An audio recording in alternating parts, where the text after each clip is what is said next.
pessoas não querem pagar mais de R$ 30 no seu biscuit? Isso acontece com vocês?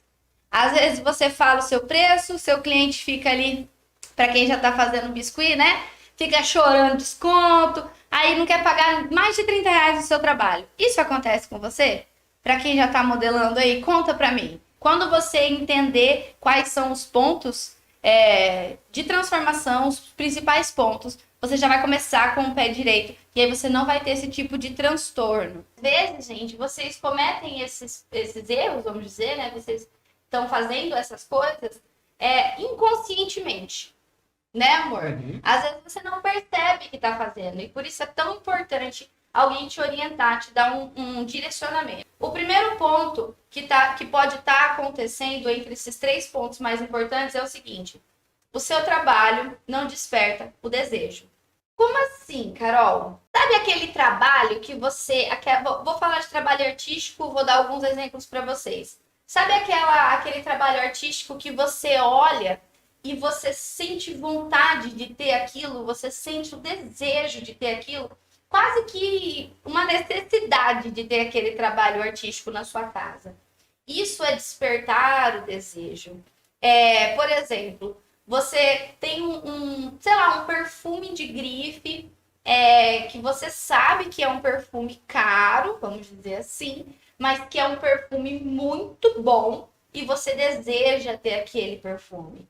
É despertar o desejo. As grandes marcas, elas despertam o desejo de compra. E você também tem que despertar isso no seu cliente. Quando você não desperta o desejo de compra no seu cliente, o seu trabalho é legal, a pessoa olha, é bonito, mas não tem aquela vontade, sabe? Meu Deus, eu preciso disso. E o que você faz para despertar o desejo de compra no seu trabalho para o seu cliente? Vocês sabem o que vocês podem fazer? Primeiro passo do primeiro tópico mais importante. Primeiro ponto você tem que ter um trabalho de qualidade, certo? O que é um trabalho de qualidade? É um trabalho bem feito, é um trabalho bonito, é um trabalho desejado, né? Que desperta aquela coisa, assim, aquela vontade. O segundo ponto ter um trabalho diferenciado. E aí entram algumas questões. Quando você faz algo que todo mundo faz, você não tem um diferencial. E aí começa aquela situação, né? Você faz, sei lá, tipo, você modela a mesma coisa que a fulana modela, que a ciclana modela, e aí todo mundo quer vender, e aí vocês ficam disputando a venda. Eu ia falar brigando, mas não necessariamente, né? Mas o cliente, se ele tem a opção de comprar o mesmo trabalho num valor mais barato, ele vai comprar, porque não tem diferencial. É a mesma coisa que outro artesão faz. Isso acontece, por exemplo, quando todo mundo usa o mesmo molde, usa a mesma coisa, entende? E aí você não tem um trabalho diferenciado, não desperta o desejo. É um trabalho que vai tampar um buraco, vai suprir uma necessidade momentânea, mas não tem um desejo. Como, Carol? Eu vou conseguir um trabalho diferenciado, um trabalho bom, que vai despertar o desejo no meu cliente. Como que eu consigo isso? Se aperfeiçoando, se especializando, estudando. Não tem como fugir desse caminho. Não tem como. É milagre? Vai cair no colo do nada? Não. Esse é o primeiro ponto para você ter um trabalho que desperta desejo. O segundo ponto que acontece, que vocês às vezes estão deixando, tá falhando aí nesse ponto, não saber se posicionar, tá? É muito importante se posicionar. Como assim, Carol? Eu vou explicar a minha situação. Quando eu não me posicionava, quando eu me sentia insegura, porque o meu trabalho não era um trabalho de qualidade, quando eu estava, né, naquela transição, naquele momento das peças, que eu ainda não tinha minha segurança, eu não tinha minha metodologia, eu não me posicionava como uma expert no assunto. E isso fazia com que os meus clientes vinham, mas não vinham do mesmo jeito que vem hoje, certo? Vem com aquela insegurança, porque eu transmitia a insegurança. Eu não me posicionava como alguém que entendia do assunto, que sabia o que estava fazendo. E aí isso reflete diretamente no meu cliente. E isso já vem acompanhado do primeiro ponto. Por quê? Porque eu não estudava e não aperfeiçoava o meu trabalho. Não me posicionava porque me sentia insegura. Olha como uma coisa liga a outra. Você consegue ver a conexão? A gente está falando aqui que o segundo ponto é falta de posicionamento como um especialista. Isso. Mas só é íntegro você se posicionar como um especialista se você for um especialista. Exatamente. E para isso você tem que evoluir seu trabalho. Estudar. Se aperfeiçoar. Exatamente. Né? Pensa como se fosse uma corrente, né? Uhum. E cada um desses pontos forma o elo da corrente. E você só consegue ter um se tiver o outro para formar a corrente toda, né? Com certeza. Quando você busca uma especialização, quando você estuda, você cria mais segurança. Você se posiciona como alguém que sabe do assunto e isso gera mais confiança no seu cliente de comprar de você. Porque ele sabe que o trabalho que ele vai ter é um trabalho de qualidade, de alguém que entende do que está fazendo. Então, não se posicionar da forma certa, não saber se posicionar, é algo que também desvaloriza o seu trabalho. O terceiro ponto é, você não sabe conversar com o cliente. Como assim, Carol? Eu fecho algumas vendas, tudo bem.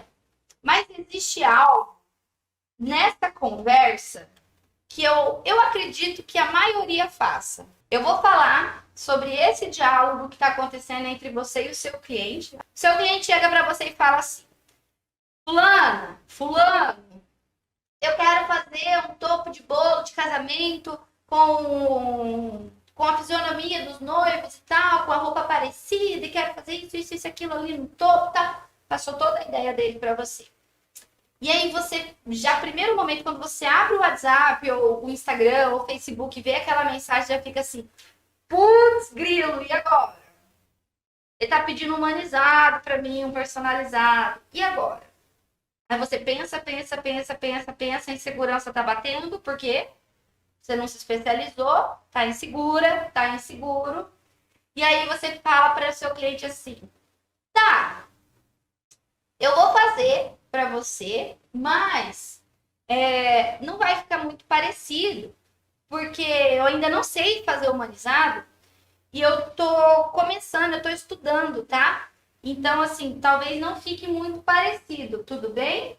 Manda para mim se vocês já falaram isso pro seu cliente. E não só com o humanizado, né? Às vezes a pessoa pede algum outro tipo de trabalho, você fala assim, mas eu não sei fazer muito bem, eu nunca fiz esse tipo de trabalho. E aí, talvez não fique tão legal, não sei o quê, né? Exatamente. Já aconteceu com vocês? Ou fala assim, né? Eu não faço muito parecido, mas eu faço estilo caricatura, tá? Tudo bem? Não tem problema fazer caricaturas. Não. O problema é a forma que você conversa. Isso. Lembra do posicionamento? Exatamente. Gente, deixa eu falar uma coisa para vocês. Quando vocês falam dessa forma com o cliente, vocês estão mostrando total insegurança no que vocês estão fazendo. Infelizmente, acontece isso. Quando você transmite a insegurança para o seu cliente, ele vai também se sentir inseguro, mesmo que inconscientemente, tá? Ele também vai se sentir inseguro em comprar de você, em fazer o pedido. E isso é péssimo para as vendas, é péssimo, porque a partir do momento que rolou a insegurança, se o seu trabalho valia R$200, ele passou a valer 50. Porque você não se posicionou da forma certa, porque você não estudou, não se especializou e está se sentindo inseguro e insegura. Isso é fato. E aí o seu cliente desvalorizou o seu trabalho ali, mesmo que inconscientemente. E aí, quando ele recebe a foto do seu trabalho, mesmo que o seu trabalho tenha ficado legal, tenha ficado bom, como ele sentiu essa insegurança desde o primeiro momento, ele já se frustrou ali naquela situação, sabe? E vocês não podem deixar isso acontecer, essa desvalorização no trabalho de vocês. Vocês podem arrumar outros subterfúgios enquanto vocês estão estudando, para vocês pararem de falar esse tipo de coisa para o cliente de vocês e parar de transmitir essa insegurança. Mas é importante que você entenda que esse subterfúgio, essa válvula de escape, ela pode ser usada quando você está se especializando. Porque se você parar no tempo e não se especializar, não vai adiantar, certo? E o que fazer, Carol? Você pode apresentar o seu trabalho para o cliente, ter um portfólio. O que é um portfólio, Carol? São fotos do seu trabalho, as peças que você faz no momento. O seu cliente vai ver o seu trabalho e ele vai entender o que ele está comprando, entende? Você cria uma consciência das ambas as partes, porque você está mostrando o seu trabalho. Nesse momento, quando você mostra o seu portfólio, o seu trabalho, a sua rede social, você tira uma tonelada das suas costas e deixa o seu cliente totalmente consciente do que você faz, certo? De como é o seu trabalho. Você não precisa falar se você gostar, você fica, e se você não gostar, você não fica. Não, não existe isso. Fechou uma encomenda, fechou uma encomenda. Entende? Fechou uma venda. Então, quando você transmite essa insegurança, é um grande problema. Apresenta o portfólio, dá a consciência para o seu cliente. Hashtag desejo. Hashtag por quê? Tem que despertar o desejo no cliente. Hashtag posicionamento. Você tem que se posicionar como uma especialista. Só faz isso estudando. Hashtag uma boa conversa com o cliente. Caraca, esse negócio de falar assim, se você gostar, você compra, se você não gostar, você não compra. Parou. Você vai perder a sua insegurança quando você estudar. E hashtag ciclo do inevitável, porque quando você começa com um, os outros vão chegando e o sucesso está aí. Tá?